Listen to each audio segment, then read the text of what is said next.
যে মানুষগুলো বলে না সারাদিন অনেক ব্যস্ত ছিলাম তোমার খবর নিতে পারি নাই, সারাদিন অনেক প্রেশারে ছিলাম তোমাকে ফোন দিতে পারি নাই, ডিউটিতে ছিলাম, কাজ করতে ছিলাম, আরো কত কত এক্সকিউজ, আসলে এগুলো কিছুই না। সে যদি প্রয়োজন মনে করতো তাহলে তৃষ্ণা লাগলে যেমন পানি খেয়েছে, তোমাকেও তার জীবনের প্রয়োজন হলে সে ঠিকই ব্যস্ততার মাঝেও সময় বের করে একবারের জন্য হলেও তোমাকে একটাবার কল দিত, তোমাকে একটা এসএমএস দিত।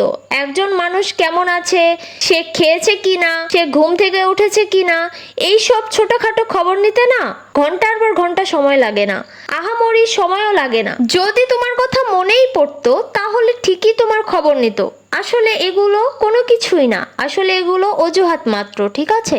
যে তোমাকে ভালোবাসে সে তোমাকে কখনোই এতটা অজুহাত দেখাবে না যে তোমাকে কল দেওয়ার মতন বিন্দু পরিমাণ তার কাছে সময় নাই। এটা শুধুমাত্র অজুহাতেই মানায়, তাছাড়া কিছুই না।